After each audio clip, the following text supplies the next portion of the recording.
Good afternoon or good evening, everybody. I want to thank you all for joining us tonight. I'm Jessica Reed, and I'm the Blind Parents Coordinator for Virginia.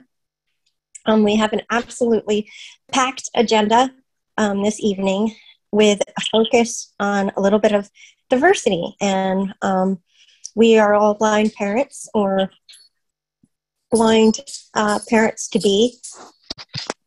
And but that doesn't mean that we all do everything the same. There's lots of ways to, excuse my corniness, carve a pumpkin or skin a cat. Happy Halloween. And so let's jump in right away. Joining us tonight, our first speaker is Bruce Sexton. He joins us from Syracuse, New York, and he's the father of 2 children. And recently he took his 2 children, he's totally blind, camping, and he's going to talk to us about how he did that. Bruce? Yes, thank you so much, Jessica, for inviting me to speak. Virginia is really lucky to have you. And just before I start, I want to thank you also for having a few dads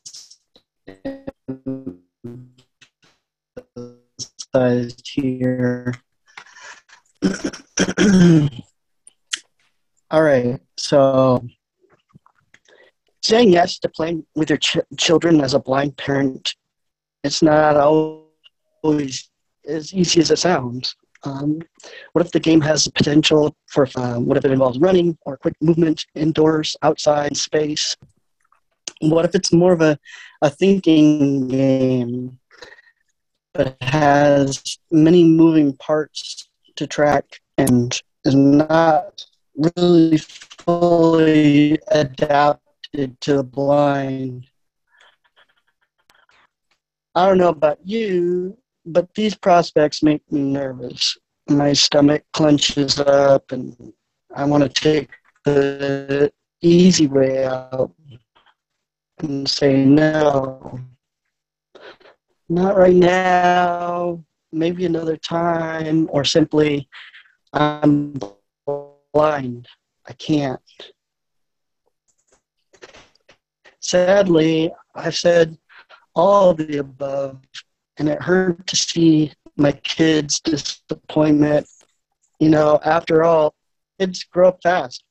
Mine are already, 7 and 10 years old. So what am I talking about?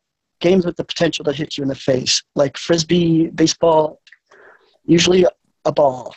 About 6 years ago, and regrettably, it was a time I feared the ball was going to hit me in the face. So I said no. And it was one of the first times I had ever encountered a blindness fear related to parenting. And really, it was my son who suggested the adaptation. And even though I didn't participate at that time, his suggestion stuck with me. He said, I don't have to throw it to you. You can throw it to me. And then he could catch it. And you know what? He was right. But I let my self-doubt get the better of me. And but I learned something, and that was to say yes to playing with my kids despite my my blindness-related fears. I needed to say yes. And I'm also talking about games involving running. It might be tag, Tickle Monster, or Marco Polo, something along those lines. It's okay as a blind parent to say yes, but I need to figure out how, or yes, but can we figure out how we can all play comfortably? I'm feeling a little nervous as a blind parent. So, it teaches problem solving, understanding, empathy, how to be inclusive, all the useful life skills for our children have at home, school, even in the workplace. So when playing tag, don't be afraid to survey your surroundings before starting. Set physical boundaries. Like, please don't hide behind that tree because I might hear you in that direction and run into the tree instead of tagging you. Or let's play in a more open field at the park instead of the yard. Don't worry. First, just don't worry. Like, first say yes and then figure out how. And then there's thinking games with moving parts. If you've ever played Clue, Dungeons and Dragons, or Risk, you kind of know what I'm talking about. In Clue, you need to keep track of weapons, people, that players have shown you. And the ones you track of all that in your head is really near impossible. So, I heard it on the chat. Can everybody hear me?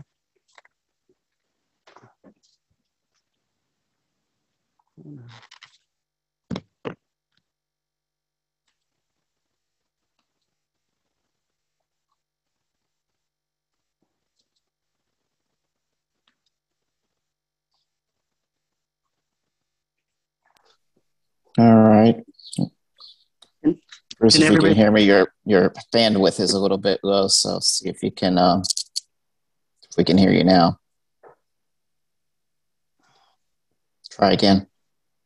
Okay. I'm trying to. My computer lost its place.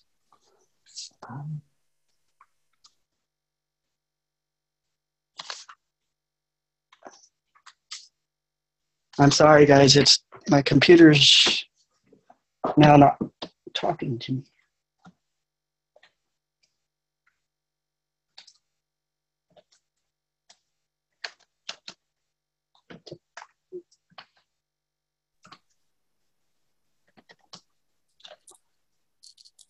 Okay, but we got the gist of it. So, Jessica, do you want to go to the next person while he No, gets it's his computer cool. back? I'm sorry. Yeah, I'm sorry, BJ. And I we'll could pause just for a second so that he can kind of regroup and stuff. And the cool thing about Zoom is just that we have speakers tonight that are truly all over the country. And I guess the downside of that is just that it's Zoom, and we all are. The unique thing about parents is a lot of us don't have hours and hours to be able to prepare, and sometimes when we do, things just go a little haywire. So,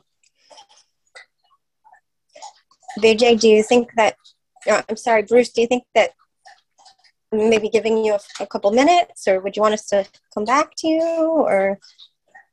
Well, I think at the end of the day, I think what I'm trying to say is that there's a lot of different kinds of games that are scary and make us feel nervous, and that, sometimes we're new parents, sometimes we've been parents for a long time, and it can still be scary, it can be hard, but first, the thing that I want to leave everybody with today is, just say yes first to playing the game, and then figure out with your kids how to engage with them to make sure that whether it's playing with them or going camping or whatever you want to do with them, there's somebody who's done it before, and you can talk with people who have done it and engage with your kids, because those are the memories that they're going to talk about for years and years to come. And you're going to feel better about yourself and your relationship with your kids if you do say yes and play with them. That's what I was trying to say. So thank you. And I know recently you did do that, and you did go camping. Yeah. Do you want to talk about? It's scary. It was a very scary prospect, but my son wanted to do it, and I felt like it was a moment when he had to ask me to play baseball with him that so long ago. I hesitated and said no, but I learned from that experience. And when he asked me to do something again that was scary, I went on the internet, looked up the information. I got the materials, and we were able to load up in a Uber and go to a local state park that's only like 20 or 30 minutes away, and unload. And it was just me and my two sighted kids. And even though it was scary and nerve-wracking, we did some practice on the front lawn, setting up the tent prior to going and things like that. And it was a very empowering experience, because not only was I doing something that my kids needed me to, it was something that that by doing that, I was able to expand my own comfort levels. I remember when I had first heard you say this. Do you want to talk about how did you orient yourself to the... Sorry, guys. This is real life. Excuse me. Do you want to talk about how you oriented yourself to the campsite? And what'd you have for dinner? Did you make a fire? Did you go hiking? I don't know. Yeah, we for the first time we went, and the only time so far that we've gone, we positioned ourselves near a bathroom. So, I was able to, there was somebody in the next campsite over where we were able to, I could hear their camper running on the electricity. So I was able to use cues like that. We thought about putting ropes around the campsite to kind of put a boundary, but I kind of started getting to know where things were in relation to the tent, like the campfire. And we did have campfires. We bought wood when we got there. And so it was just kind of experimenting and learning as we went, and going on the parents' Facebook group and asking some questions how they would do it, or letting people know how I did. So I think we have time for 2 short questions, maybe 2. Colin, if anybody has a question, very quickly, please raise your hand and Colin can call on you.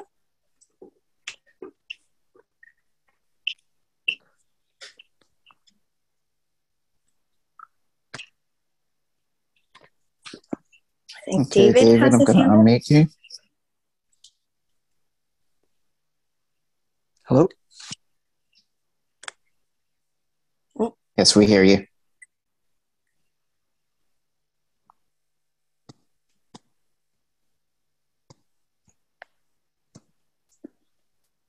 David, you have a question?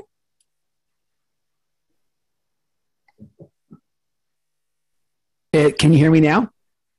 Yes. Okay, great. So, Bruce, I'm really, I just love hearing your story. It was scary to do. I'm just wondering, did the kids have a good time? Well, the report I gave to their mom was they reported that they loved everything except the burnt marshmallow. So, well, burnt marshmallows, they're even burnt marshmallows are okay. It's so great. Thanks for, this, and what else? And we could ask ourselves the question, and if I can do that, what else can I do? Thank you, Bruce. Good job. Absolutely. Thank you so much. Awesome. Do we have any other questions? Nope. Well, thank you, Bruce. And I think I had mentioned to you before, but we'll have a time at the end where moms and dads can split into breakout sessions. And I know it's late, but hoping you'll be able to stick around. But anyway, well, thank you so much. Next, we are traveling to Oklahoma. I first met Shelby Young Meyer when she was a teenager. And it's been a very long time. And now I am just totally in awe. As I've said many times, we all do things very differently, and which is so cool, because if we were the same, then everything would be boring. Shelby and her husband have 5 children, with 1 on the way, and they are homesteaders. So here to tell us what exactly that is and how you do it as a blind parent with 5 kids is Shelby.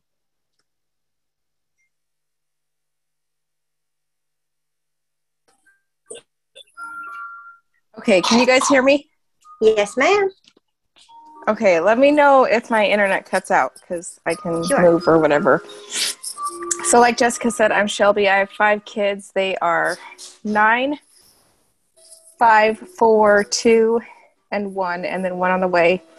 We have 5 goats, 4 does, which are girls, and we have them in 1 pen, and then we have the buck in another pen, because we don't want random babies whenever they decide to breed each other. So we keep them separated, and we have 15 chickens. The chickens are for eggs and meat. We are actually going to probably process some of our chickens because they don't lay eggs anymore. So they're not really giving us anything right now. So I want to get more chickens that actually give us eggs.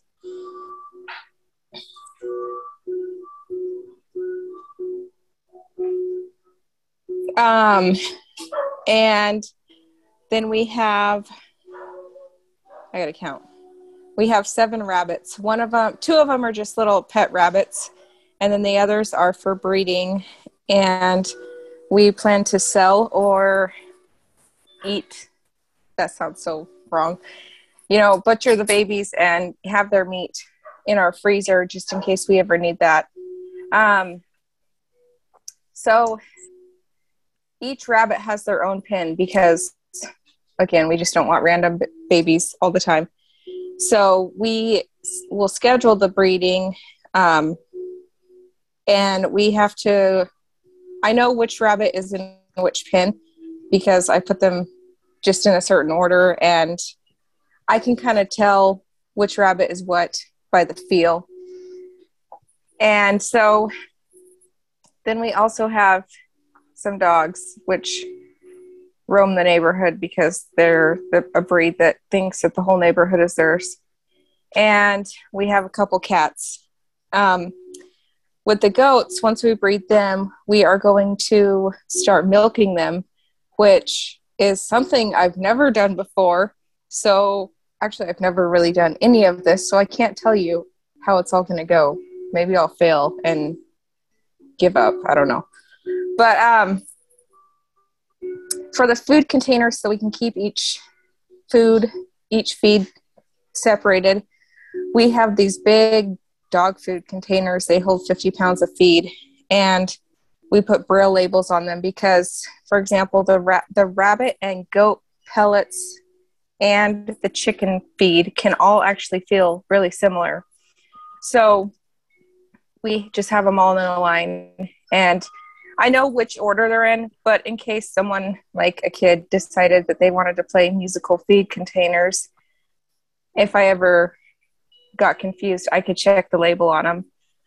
Our chickens, we have in a chicken tractor, which is like a chicken coop on wheels. I used to let them free range, but the hawks would come and take off with the chickens.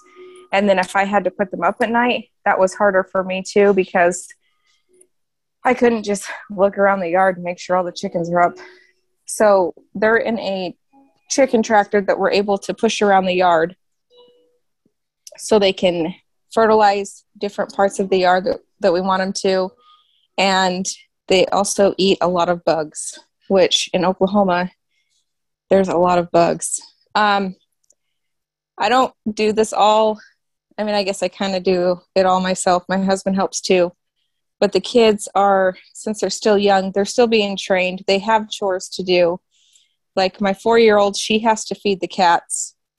That's at her ability level right now. And then my 5-year-old, he's almost 6. He feeds the bunnies because, knock it off, lady. Our dog's scratching something. But that's just what he likes to do. He likes the rabbits. And then my oldest, he'll help with the goats. And then we all just kind of do the chickens. It just really depends who does them. But I've had to just teach my kids, these are the chores. This is how much food they get. This is how you do it. This is how you water them. This is how you hold the rabbits. If I say, let me feel the rabbit, don't hold it out in front of you between your hands because it's going to get really mad. Hold it up to you and I'll feel it. And, I lost my train of thought. Sorry, I'm all over the place. So we tried a little bit of gardening this year, and I got this thing called a green stalk planter, and it's 5, they almost look like buckets, but it's 5 stackable tier things. And in each one, it has 6 different holes to plant things in.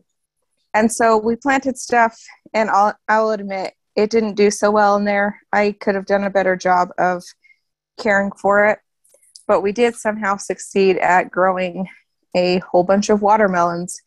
And so as a new gardener, my recommendation would be to get something like the green stalk, because you can plant just one thing in each tier. So like you could do 6 pockets of onions or 6 pockets of beans, because each tier has 6 pockets. Yeah, do another one. No, another one.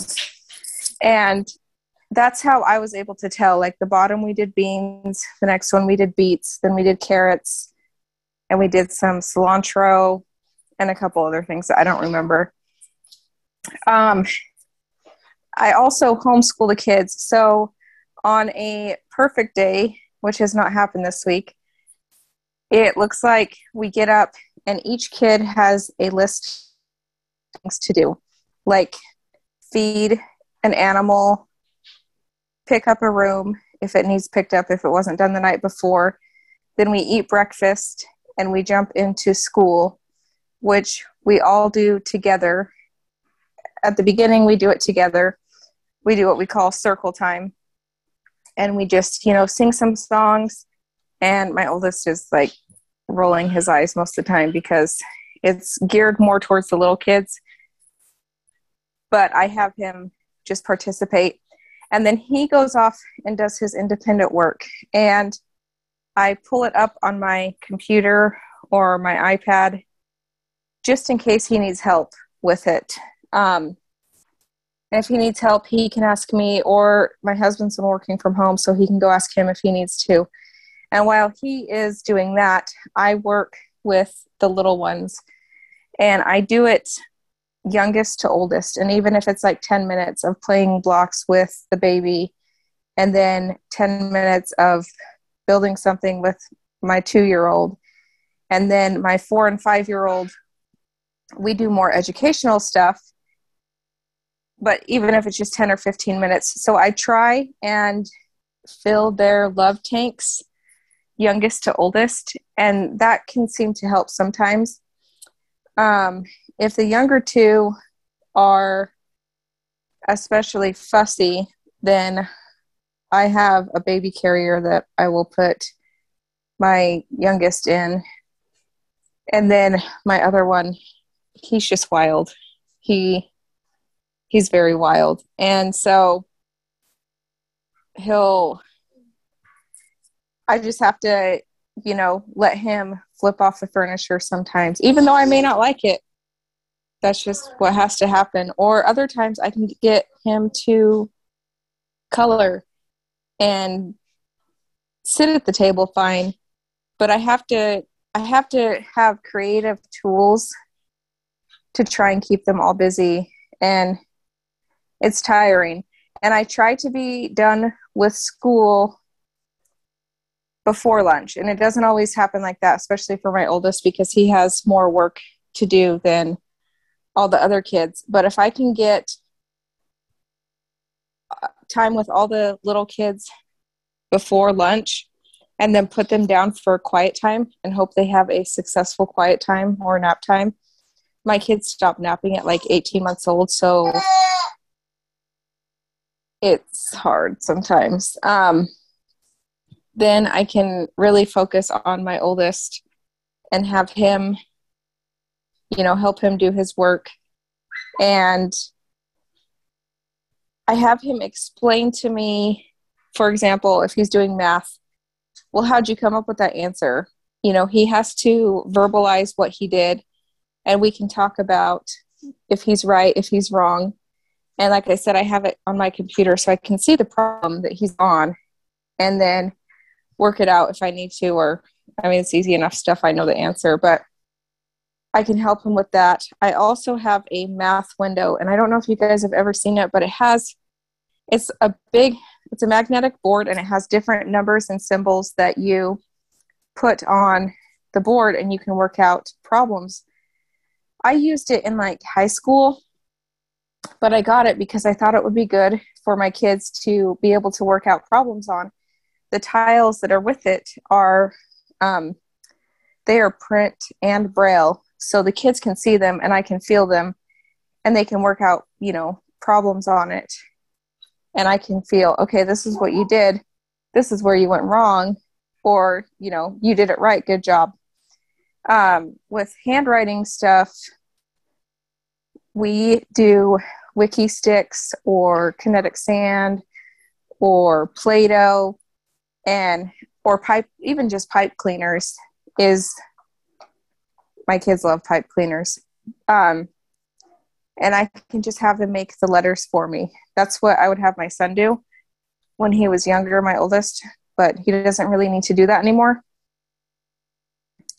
Just my younger kids. So, and then I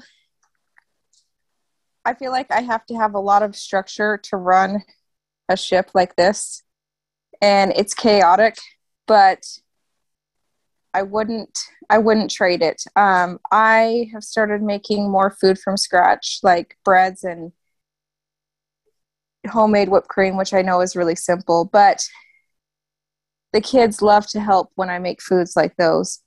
And so sometimes I will let them all in the kitchen at once to help, but that brings a lot of chaos, and then you have little hands that shouldn't be where they should be, where they are. So I have to set up like a rotation system of, okay, this kid comes in and can help with this part, and then these kids can help with this part, and things like that. And it usually works out pretty well. If I don't let them help, they're probably destroying a room or watching TV. So I don't know if any of this was helpful. Oh, one thing I was going to touch on is, since we have so many kids, how we go out is, well, we've been in Oklahoma for several years, and we lived in a smaller city. We were sent here because of the military, and our city, the little town we were living in, didn't have transportation. So I had to walk everywhere or take Ubers, but with that many kids, they get really expensive. So we would walk. But we had a desire to have a homestead, and so we moved more out into the country. And we have a 15-passenger van that we go places in. My husband drives it, and then there's a couple people from church that I know that can drive it. But it's longer van since it's 15 passengers, but it's also a mid-roof, so people can stand up inside it. And so that's how we pile all the kids in and go places. I like it because there's extra seating. So if one of the people who can drive it, because not a lot of people are comfortable driving something that big, but if one of the people who can drive it has kids, there is seating for those kids. So it's not like, oh, well, I can't take you because we don't have room for all the kids. That used to be a problem when we had our minivan, but since we have the bigger van now, that's not really an issue. So when we go out, we had a quad stroller, but it had a sudden death last week, and so I have to replace it. But we used to have a King's wagon that I would put 2 of the kids in, but I decided that even though my kids are pretty good listeners, I wanted something that I could put the 4 youngest in right now. And so I got the quad stroller. And it was so nice. But anyways, so I put them in that when we go out, and I'll even put them in it in the grocery store, and I would pull it through the grocery store. It kept my kids contained. Like I said, they're pretty good about coming back and listening, but I have one who hates going grocery shopping, just absolutely hates going grocery shopping. And so this child will just run off if given the chance. So having the quad stroller, I can put her in it, and even if she's screaming damn it through the store, she's still contained and not running away from me. And I just have to keep going on and telling her not to say that, because that's really what she does. She'll just yell damn it through the store, and it's quite hilarious, but I shouldn't encourage that behavior. So that's kind of how we do things around here. I hope that was helpful. Is there anything else you wanted me to cover, Jessica?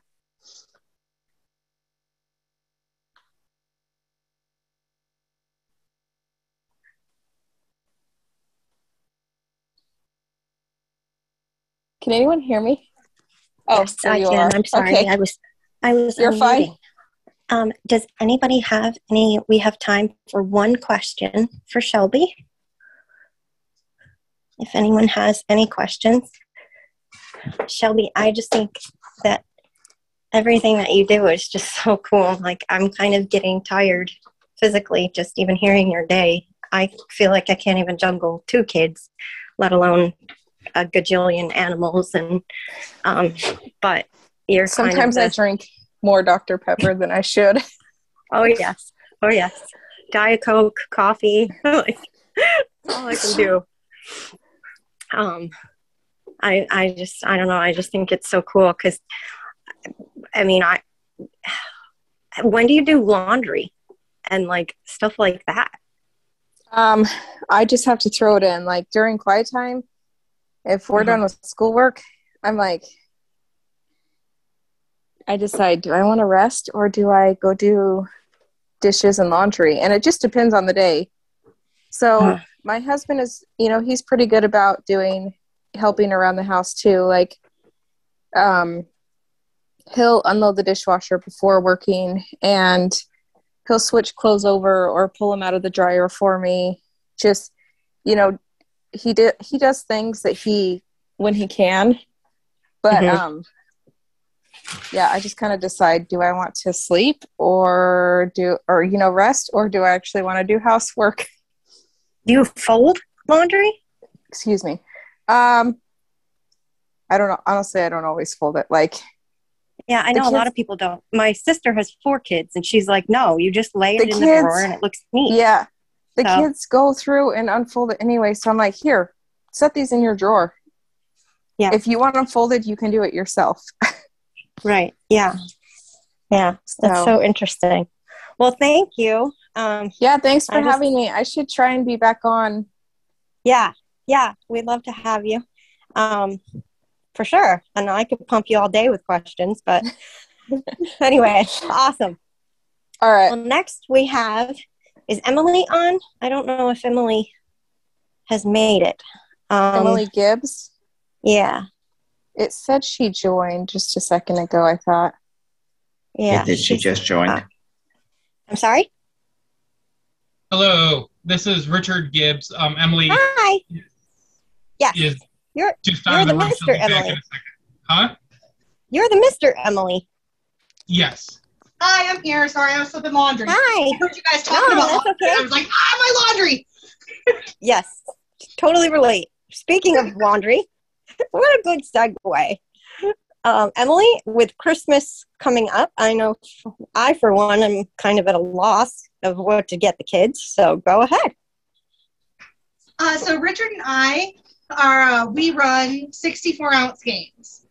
And so what we do is we create board game accessibility kits for popular board games.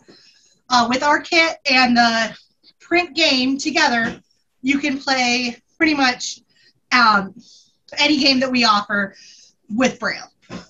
For instance, we offer games like Apples to Apples or everyone's favorite Cards Against Humanity. Who doesn't like to play a dirty game? But we also offer games with really large boards like Settlers of Catan or Ticket to Ride. We offer probably 150 different board games. They're all print on demand, and you assemble them yourself. You buy the game, you buy our kit, you put them together, and then you have an accessible board game that you can play with blind or sighted people together.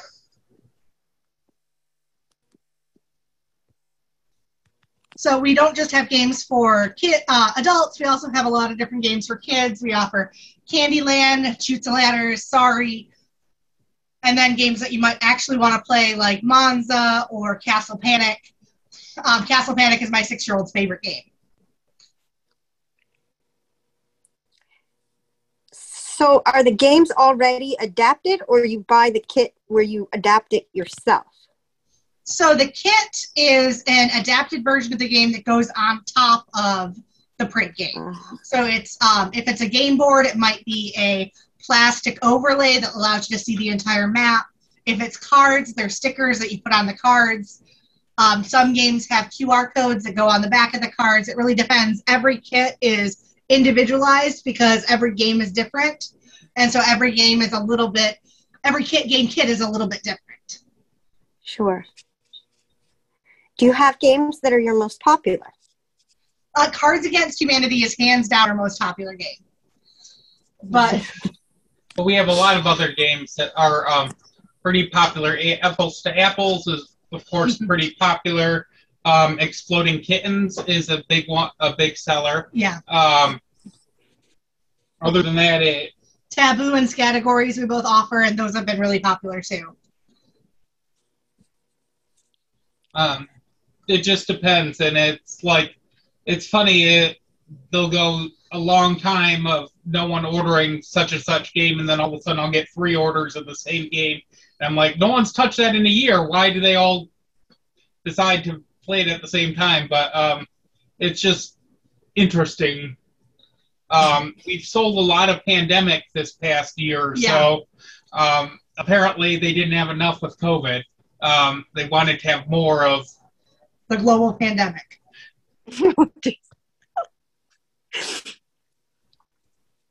And how long is the turnaround? So if someone orders online, how long does it take to get the merchandise out to them?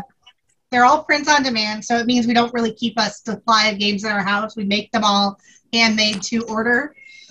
So it really depends on how busy we are in our personal lives. Usually it takes between 1 to 2 weeks before we get them in the mail. I'll say it's going to be 3 weeks, especially with Christmas coming. But that's just honesty there. Sure. All right, let's go ahead and open this to questions. Any questions for Emily and for Richard? Please raise your hand if you have questions. Yes. Okay, Jackie? Hi, I have a question about categories.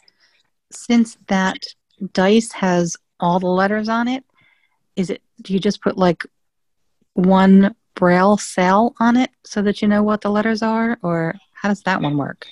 So one of the things that we specialize in actually is 3D printed custom Braille dice.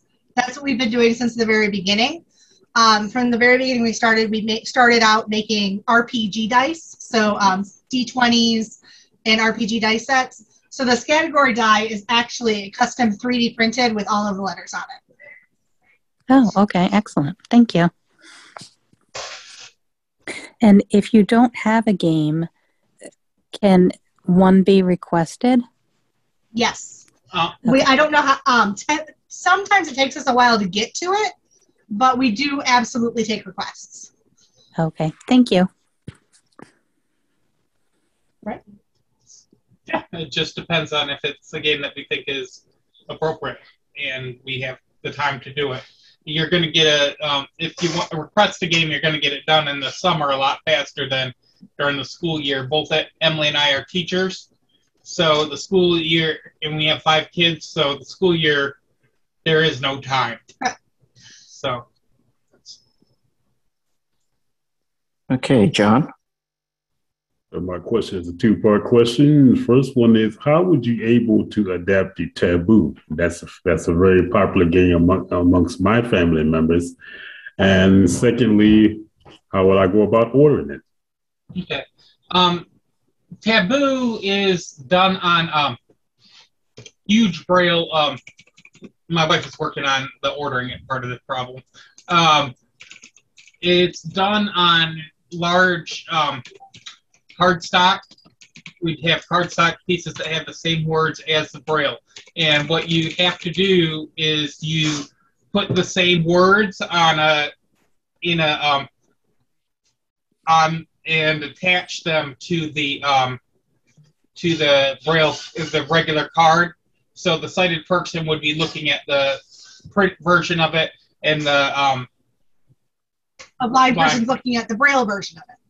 So they're going to be attached on it. We use a card sleeve, and you slip the card in there, so the the sighted person can actually take the card out if they want and look at the card while the blind person is reading the Braille.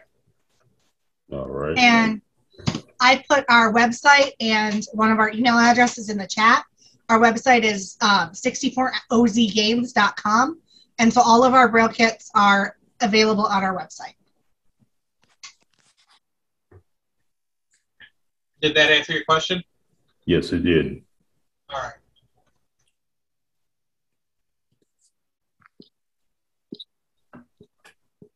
Okay, Louise is next.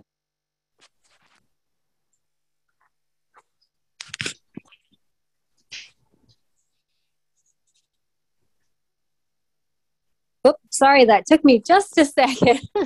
But Emily and Richard, thanks so much for coming. I'm really impressed by just the level of innovation in your games. I love that you're utilizing the 3D printing. But I kind of wondered, since we're talking about the games, could you give us just the 1-minute overview of how you came to be doing this, and who among you is blind, and tell us about your family? But yeah, I think we'd benefit from hearing that as well. Sure. Louise, I don't know if you remember us, but I was at Louisiana Center. Yes, yes, I do, but I know not everybody knows you. Okay. So I am a teacher of blind students. I went to Louisiana Tech. I went through the Sleep Shade portion of the PDRIB program when I got my teaching blind students degree. And I'm sighted, my husband's sighted, but I just, my best friend was blind all through my elementary and junior high years. She taught me Braille. And so that's kind of how I got into it. And when we lived in Louisiana, when I was going through the tech program, my husband has always loved board games. Board games are one of the ways that he socializes with people. It's one of the ways that he makes friends. And so when we were in Louisiana, every single person we knew was blind. And I remember we tried to one time play Settlers of Catan with 2 blind friends, and it just went disastrously bad because it wasn't accessible at all. And we got really frustrated by it. And so as time went on, we moved from Louisiana to Texas, and we always kind of remembered how frustrating it was. Richard, he loves games, and he designs his own board games, and he's always been designing games. So we got to a point where we wanted to create kind of a company and sell his board games that he's designed. And as we were looking into that, we realized that if we were going to do this, we were going to make his board games that he designs Braille. And we started looking at publishers, we started looking at manufacturers, and we realized quickly that manufacturers who make board games don't know how to make them in Braille. And companies that make Braille do not know how to make board games. And there is no communication between the two. There's no figuring out between the two. It was almost impossible to try to figure out how to make a board game that also had a Braille version. And we realized when we were doing this should be a thing. I mean, why are there not more board games available in Braille? There's so many fun, interesting, intricate board games out there, so many more than just Monopoly and Scrabble. So why are they not available in Braille? And quickly, we changed focus completely from trying to publish a mainstream game to creating board games in Braille instead. And we've been doing it ever since. What's it, 7 years now or something? Yeah, about 7 years. That's great. Thanks for your response. You didn't, I think I know from your Facebook that y'all have several children, and but you didn't tell us anything about that. Well, we're here to talk about board games. We do have 5 kids. They're aging from 15 to 6. And I also work full-time for the National Federation of the Blind of Texas. Richard's a full-time special education teacher. So we really run 64-ounce games out of our garage in our spare time because we think it's so important. That's awesome. I guess that's just what I wanted everyone to hear. How awesome you are. We wanted to hear the whole spectrum. So thank you so much for being with us.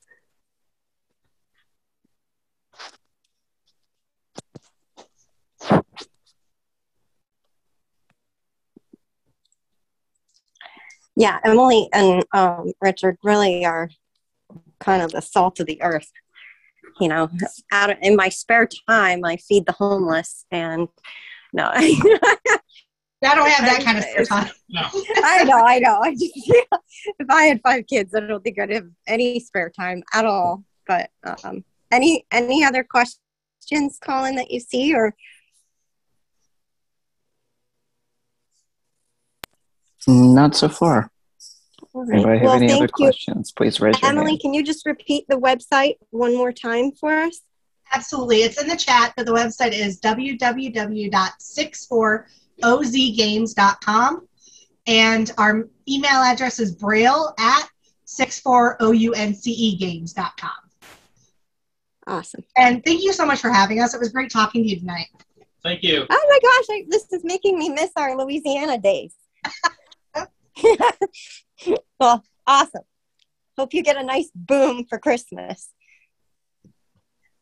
Well, thank you. Well, next, let's see.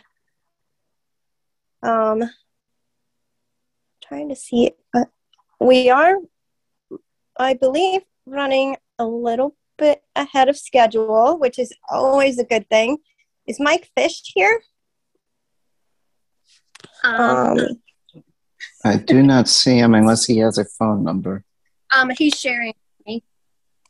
Aha. Okay. Yeah, we decided we've been taking turns being present up until now. Bedtime is still continuing. Sure. So CJ, then I can go first, or he can go first. Yeah, that's fine. Whichever one of you, who would you like? Yeah, I'll go first. Okay, so next we have CJ Fish. Earlier we heard from Shelby, who kind of touched a little bit on homeschooling with multiple children. But CJ Fish is a Virginian.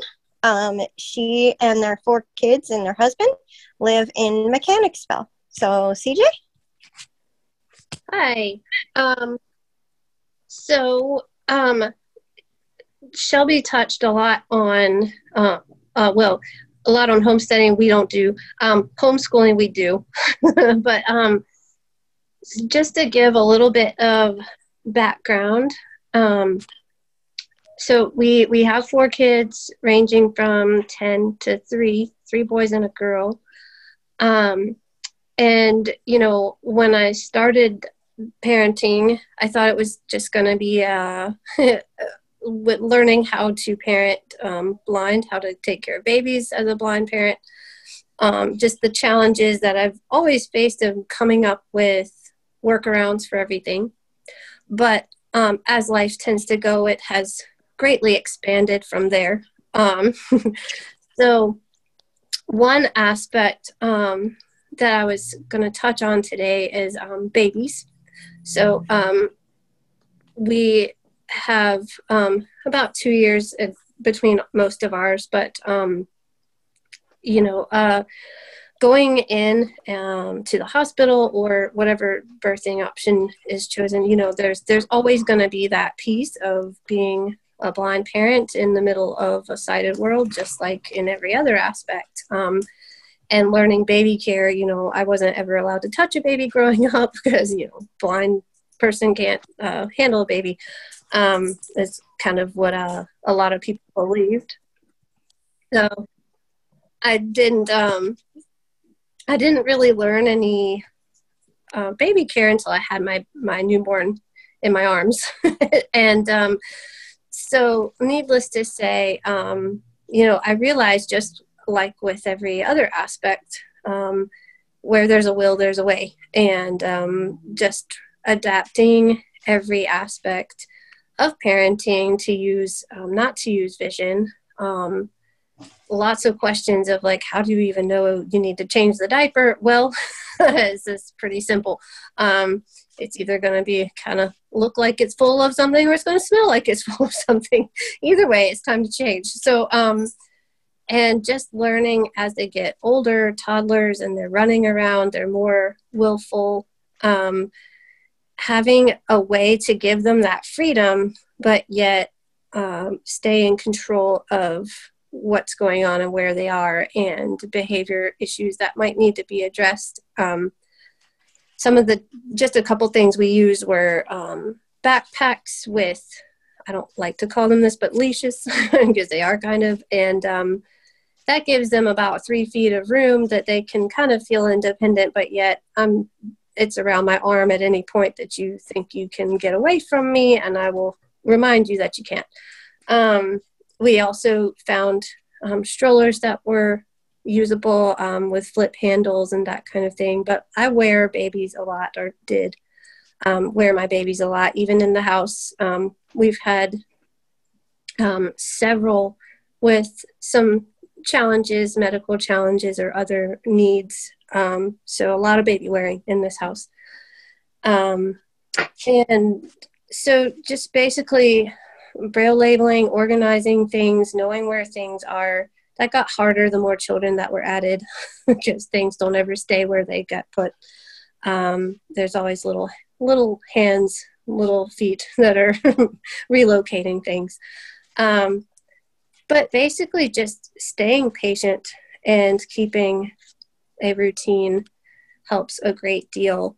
But we went on from there to kind of into the world of having children with special needs. And so that quickly became an extra challenge, not always knowing, you know, trying to figure out ways to know what your child is up to, things that might be going wrong, things that might be going well, and you want to praise those in the moment. You want to address those positive and negative behaviors in the moment.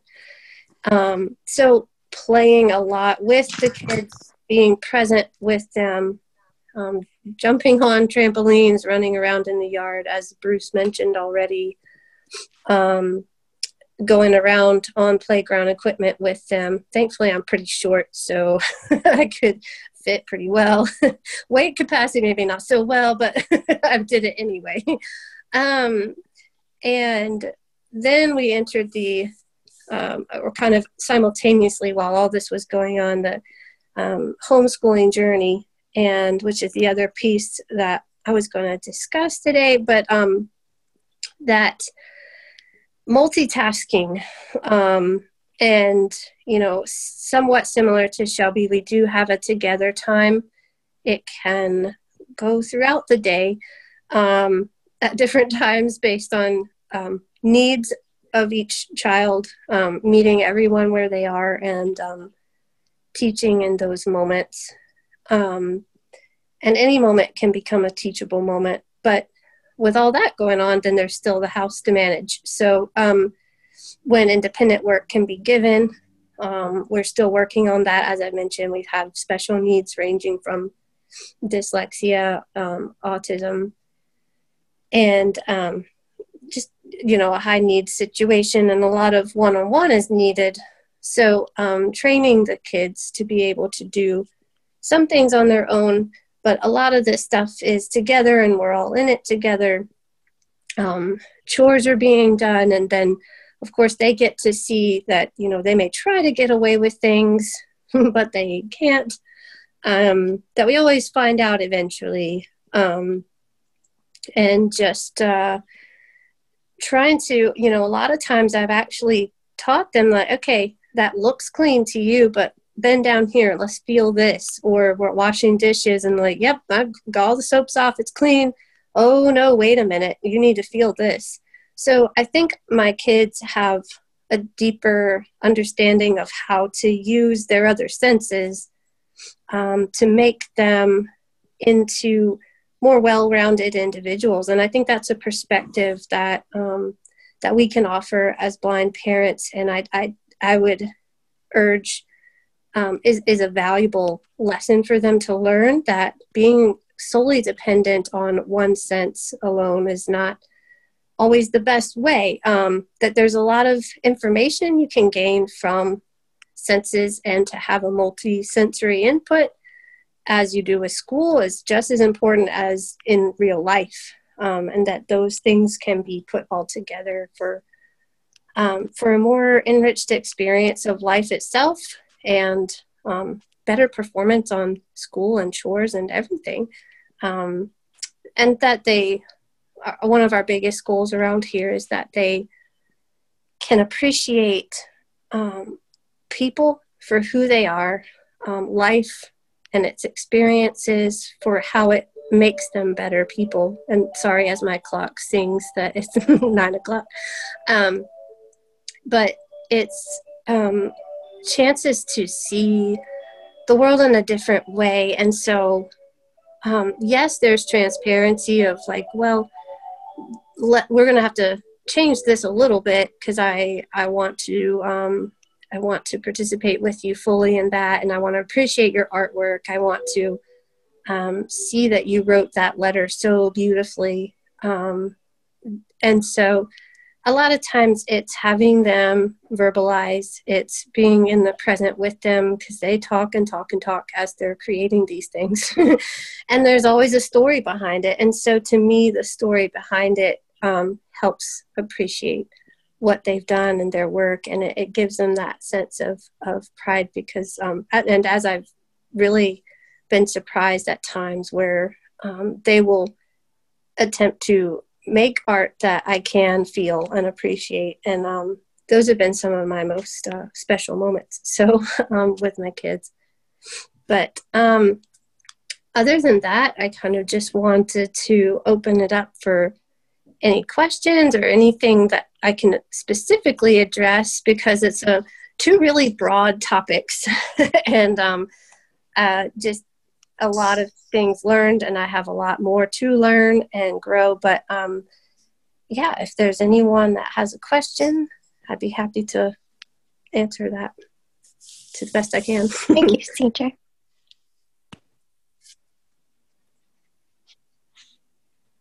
Anybody have questions? Please raise your hand.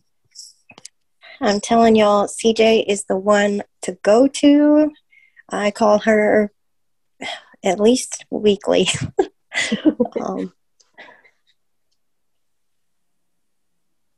Any questions?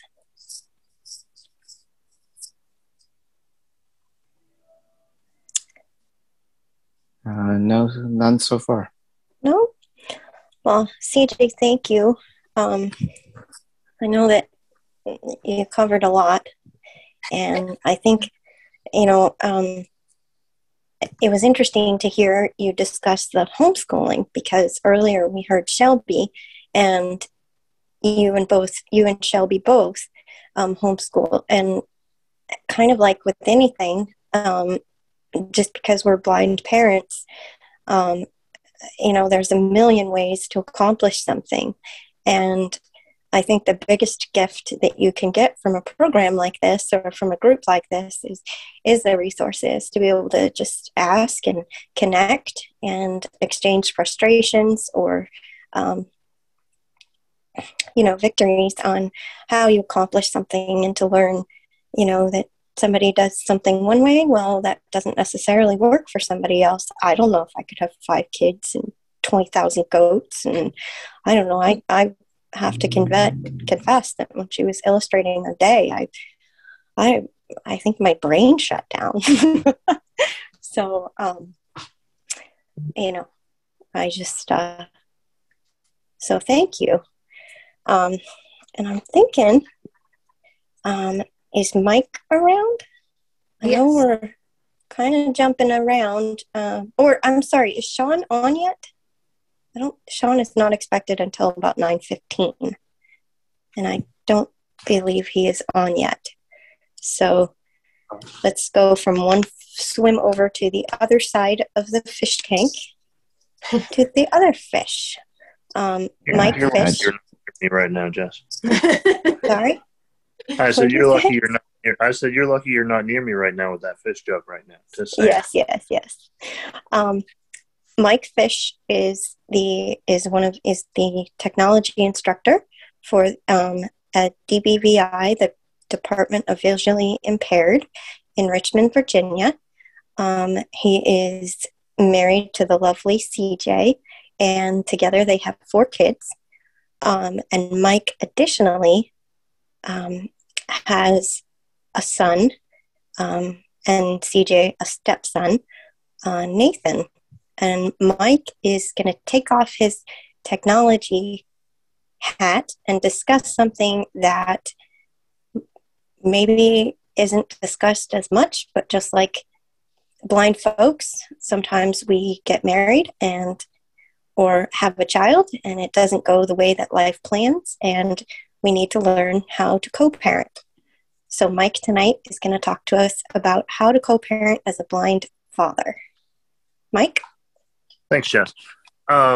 So my son Nathan, he's 16 now, which I don't ever want to hear myself say again. It makes me feel ridiculously old at that point. But his mom and I,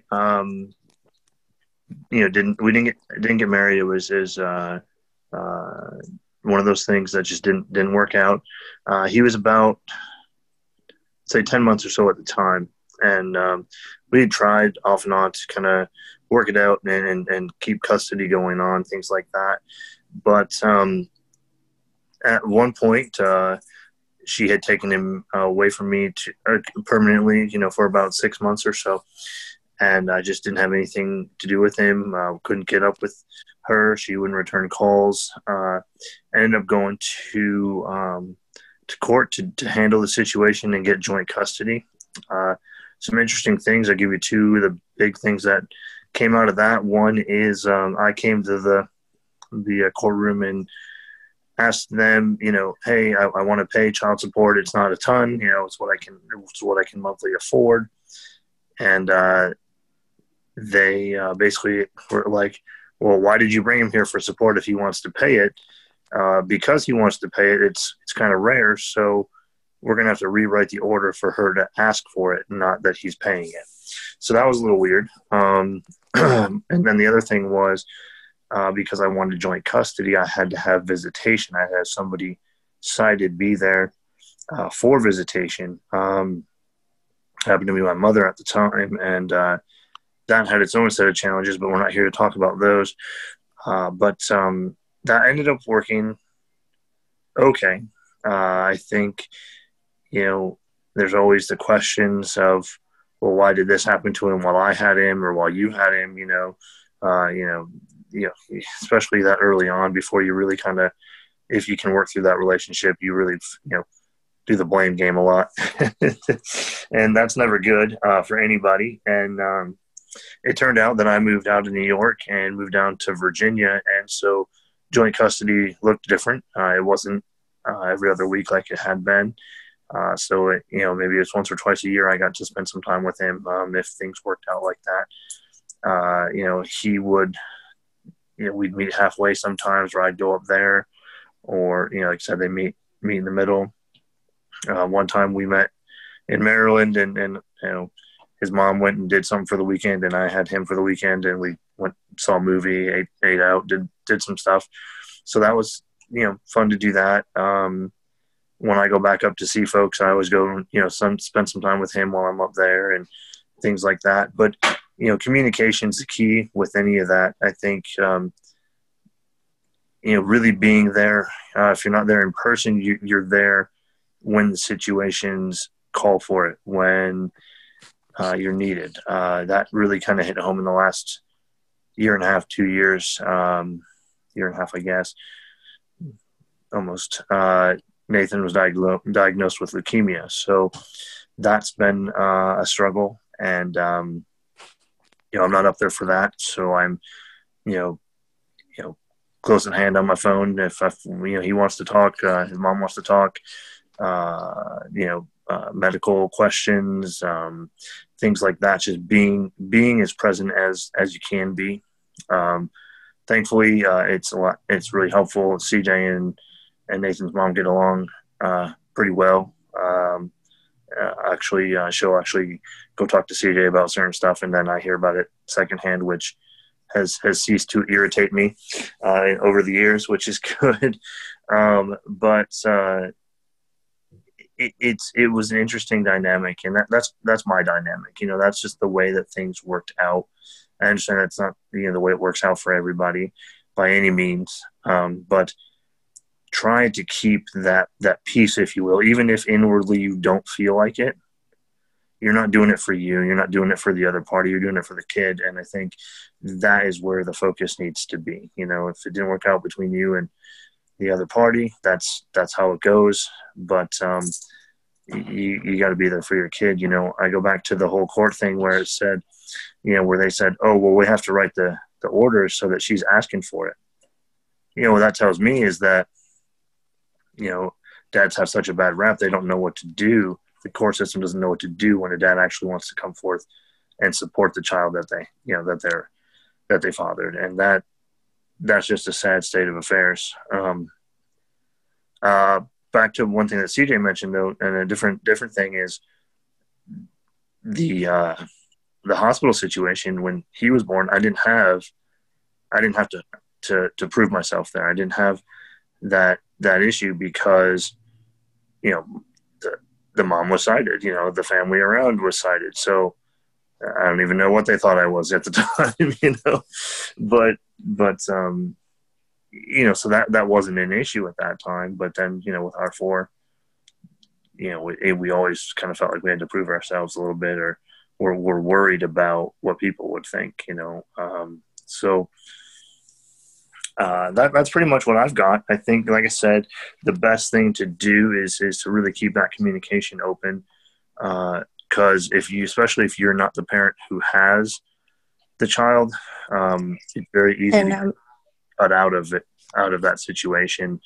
Very easily done, to kind of miss out on important milestones, or to just not be asked about certain things and involved in things. So you want to maintain that relationship with your child and with the other parent as much as possible, to keep that as peaceable, for everybody involved. Mike, do you feel comfortable answering any questions or no? Sure, yeah. If people have questions, feel free to ask. If I don't feel comfortable. If anyone has any questions, whether, just logistics on how you navigate something like this, or how do you navigate a child transfer? How do you do it when one or both parents is blind? Or, I don't know. Well, yeah, well, with the any transfer, questions? With the transfer thing real quick. Go ahead. Yeah, with the transfer thing on that real quick is sometimes it's friends, sometimes it was my older brother, sometimes it was my mom at the time, to meet his mom certain places, or she'd just bring him over, or it wasn't always easy to get someone to do that, and she wasn't always willing, so that took some time to figure some of that stuff out. But yeah, I mean, she had to be okay with, we took some cabs, we took Ubers. I don't know if Uber was around back that long ago, but, friends that I knew that she didn't know, so she had that level of trust where she kind of had to trust that I was going to do the best thing by our child. And that's kind of how that worked. Any questions? If anyone has any questions, please raise your hand. That's star 9 on the phone. Shh, quiet.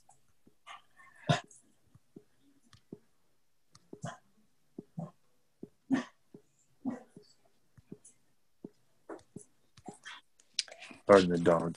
Yeah, there's a question. Well, Mike, no raised hands. Thank you for your sharing. And I don't see Sean. No problem. Are we trying to do the breakout session at the end?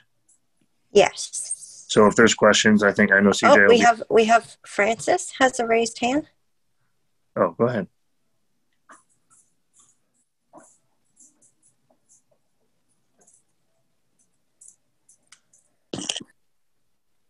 Hello. Go ahead. Hopefully, I was trying to charge up my phone because I was moving around and walking, but let's see. Okay. I just pretty much have a comment, kind of. I know, well, my children are grown now, but my oldest child, I was not married, and then I got married and had another child, and my husband was Navy in the military, so we kind of had to move around a lot. I had to figure out ways to do things as a blind parent, to teach my children when they were young, things to teach them, to help me, to help them. And my husband didn't, well, he was there and he wasn't there. So living away from home, we had a lot of different challenges, and we were married, but I got to a point where things were not working out. But I had heard stories about blind people losing their children just because they were blind, and custody things. And so I stayed in my marriage for many, many years, mainly because I didn't want to take a chance of losing my child, our child together. And it was hard. It really was. But, it makes you stronger. And I have a very good relationship with my children now. And I am now divorced, but I can say that, yes, it was very challenging. As I said, moving away from my family, who were very supportive, but I was a Navy wife, so I had to go and try to find at that time. I mean, I got married back in 1985, so it was a long time ago. But I'm just saying that for any parent who may be listening, who may be in a similar situation. that I wish back then that I had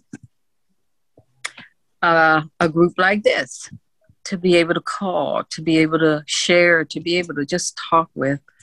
And I truly think this is wonderful.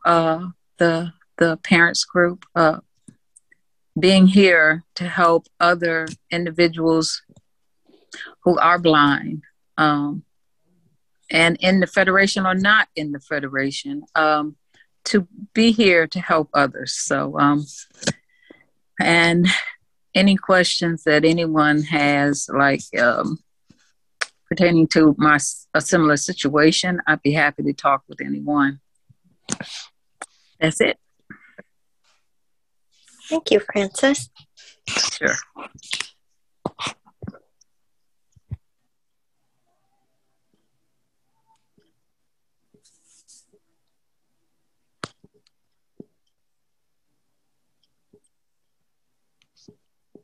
Don't see any raised hands. I'm sorry? No more Thanks, hands? Colin. Appreciate it. Thank you.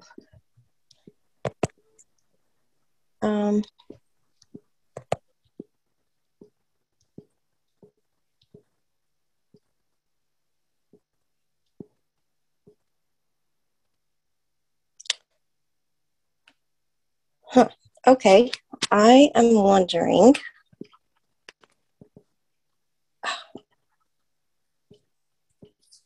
if we should go ahead and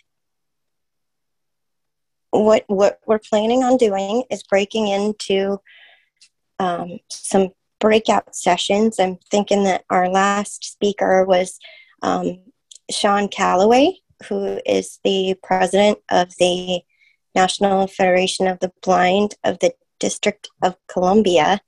But as we all know, kids are unpredictable and exhausting and loving and funny and all of the other stuff too.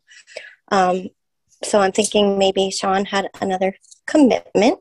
So I'm thinking let's go ahead and I apologize. And we are going to possibly break into 2 rooms, one for the moms and one for the dads, and just connect. And, for those of you that came in after the rehabilitation meeting that went on earlier here in Virginia, you missed a lot of good stuff. We discussed 64-ounce games. It's a company out in Texas that takes regular board games and puts them into Braille. There was a woman on here talking about homesteading with thousands of animals and everything. There was a man who takes his kid camping and he's totally blind. So you missed all kinds of good stuff. And so now if you each want to just kind of let Colin know,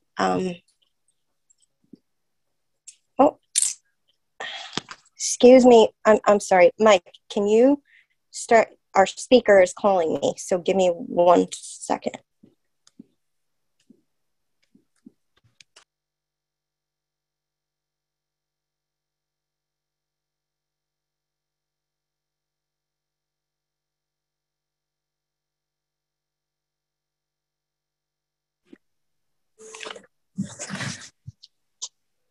Okay, so I guess, are we holding on, waiting to see if she can get him on here? Or do we want to go ahead and break out?